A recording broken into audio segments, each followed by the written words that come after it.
High court division কোটা প্রথা বহাল রেখে 2018 সালের প্রজ্ঞাপন বাতিল করে যে রায় দিয়েছিল, সেই রায়টি আপিল বিভাগ আজকে দীর্ঘ শুনানির পর হাইকোর্ট ডিভিশনের রায়টিকে বাতিল ঘোষণা করা হয়েছে। হাইকোর্ট ডিভিশনের রায়টিকে রদ ও রহিত করা হয়েছে। হাইকোর্ট ডিভিশনের রায়টিকে রদ ও রহিত করা হয়েছে, অর্থাৎ হাইকোর্ট ডিভিশনের রায়টি বাতিল বলে গণ্য হলো। আর হাইকোর্ট ডিভিশনের রায়টি অন্য একটা সিপির উপর ভিত্তি করে দেওয়া হয়েছিল, সেই সিপিটাকে অকার্যকর করা হয়েছে রায়কে। আর কোটা প্রথাটাকে আন্ডার আর্টিকেল 104 যে সাবমিশনটি আমি করেছিলাম, আগেও আপনাদেরকে বলে আসছি, অ্যাপিলেট ডিভিশন আর্টিকেল 104 অনুযায়ী কোটা প্রথার একটি চূড়ান্ত সমাধান দিয়েছেন। সেই সমাধানটি হচ্ছে বর্তমান প্রেক্ষাপটকে বিবেচনা করে মুক্তিযোদ্ধাদের জন্য 5% থাকবে, সাধারণ কোটা থাকবে 93%, আর 7% কোটা থাকবে। তার মধ্যে 5% হতে মুক্তিযোদ্ধা, তার সন্তান এবং তার পুত্রদের, নাতি নাতনিদের জন্য, আর 1% হচ্ছে নৃগোষ্ঠী যারা রয়েছে, ক্ষুদ্র নৃগোষ্ঠী তাদের জন্য, আর 1% হচ্ছে প্রতিবন্ধী এবং তৃতীয় লিঙ্গ তাদের জন্য। অর্থাৎ টোটাল কোটা হলো 7%, আর মেধায় হলো 93% নিয়োগ পাবে। আন্দোলনরত শিক্ষার্থীরা যে দাবি করে আসছিল সর্বনিম্ন কোটা থাকতে হবে 5%, এর থেকে সর্বোচ্চ সংখ্যা তারা বলে নাই। অ্যাপিলেট ডিভিশন সার্বিক দিক বিবেচনা করে আন্ডার আর্টিকেল 104 সেটাকে 7% নির্ধারণ করে দিয়েছেন এবং সরকারকে বলেছেন 3 মাসের মধ্যে এই সংক্রান্ত গেজেট জারি করে অ্যাপিলেট ডিভিশনে দায়ের করার জন্য 3 মাসের মধ্যে গেজেট করার জন্য বলে দিয়েছেন। এবং ছাত্রছাত্রীদেরকে আহ্বান জানিয়েছেন তারা যেন ক্লাসে ফিরে যায়, শান্তিপূর্ণভাবে ক্লাসে ফিরে যায়। গার্জিয়ানদেরকে আহ্বান জানিয়েছেন তারা যেন তাদের সন্তানকে, যারা রয়েছে তারা যেন আদালতের প্রতি সম্মান রেখে, তাদের এই আন্দোলন থেকে, আদালতের আদেশের প্রতি সম্মান রেখে তারা তাদের আন্দোলন থেকে সরে যায় এবং আজকেই যেন ঘোষণা দেয় যে তারা আর এই আন্দোলনের সাথে নেই। এবং যে ক্ষয়ক্ষতিগুলি হয়েছে, প্রাণ ঝরে পড়েছে, এই জন্য অ্যাপিলেট ডিভিশন দুঃখ প্রকাশ করেছেন। একটি লম্বা অবজারভেশন অ্যাপিলেট ডিভিশন দিয়েছেন। সেই দিক বিবেচনা করে আজকে যে রায়টি দিয়েছে সেটি একটি ঐতিহাসিক রায়। আমাদের যে কোটা প্রথার প্রচলন চলে আসছিল সেটিকে সংস্কারের একটি ধারা আমি বলবো রেখে আপিলেট ডিভিশন যে রায় দিয়েছেন, আমরা বলবো এই রায়টি যেন সবাই মেনে নেন এবং আন্দোলনরত শিক্ষার্থী যারা তারা যেন ঘরে ফিরে যান, তারা যেন শান্তিপূর্ণ পরিবেশ বজায় রাখেন।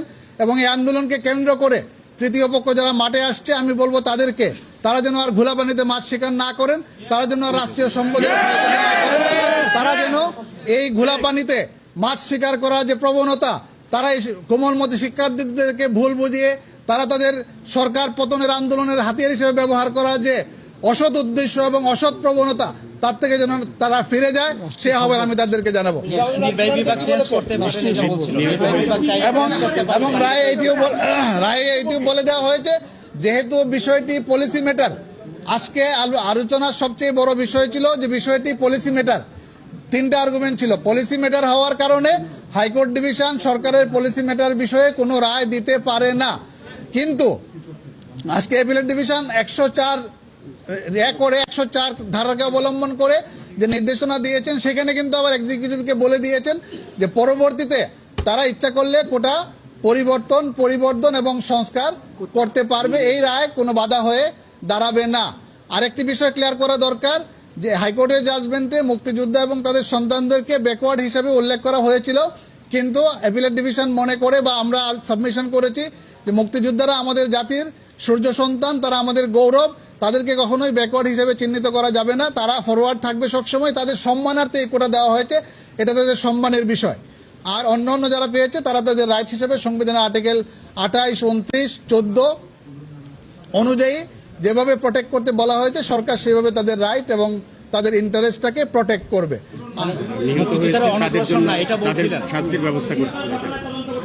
হ্যাঁ, এবং নিহতের যে ঘটনা হয়েছে সেই ঘটনার তদন্তের কথা বলা হয়েছে।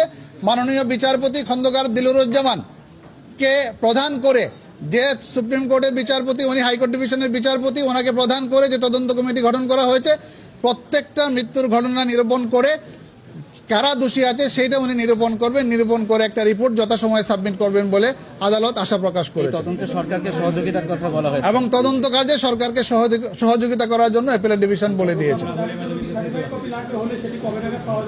সার্টিফাইড কপি আমরা দ্রুতই পেয়ে যাব, বিশেষ করে অপারেটিভ পার্টের সার্টিফাইড কপি আমরা এক সপ্তাহের মধ্যেই বা তারও কম সময় 2-3 দিনের মধ্যেই পেয়ে যাব। পুরা জাজমেন্ট পেতে আমাদের একটু সময় লাগবে।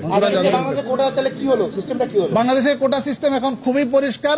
93% সাধারণ কোটা, 5% মেধাবী কোটা বা সাধারণ কোটা আমরা যেটা বলি, আর 5% মুক্তিযোদ্ধা, তার সন্তান, তার নাতি নাতনি, আর 1% ক্ষুদ্র নৃগোষ্ঠী, আর 1% হচ্ছে প্রতিবন্ধী এবং তৃতীয় লিঙ্গ।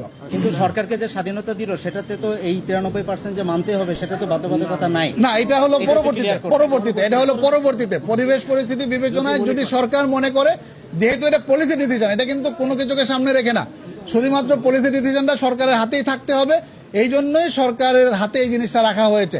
আর বর্তমান পরিস্থিতির বিবেচনা আন্ডার আর্টিকেল 104 অ্যাপিলেট ডিভিশন এই সিদ্ধান্ত প্রদান আপিল করেছে। বিভাগ যে পার্সেন্টেজ ঠিক করে দিলেন সেটা পারেন কিনা আপিল বিভাগ?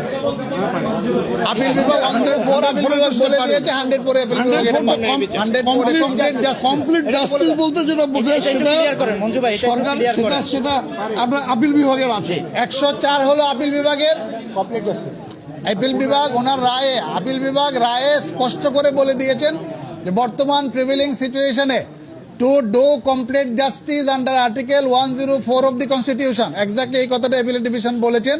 তারা এই কোটার জায়গাটাকে নির্ধারণ করে দিয়েছেন এবং যে দাবিগুলি ছিল উভয় পক্ষ থেকে সংস্কারের, এবং উনি হাস্যরসাত্মকভাবে এটাও বলেছিলেন বা ইনভাইট করেছিলেন যারা আর্গুমেন্ট করার জন্য শিক্ষার্থীর পক্ষ থেকে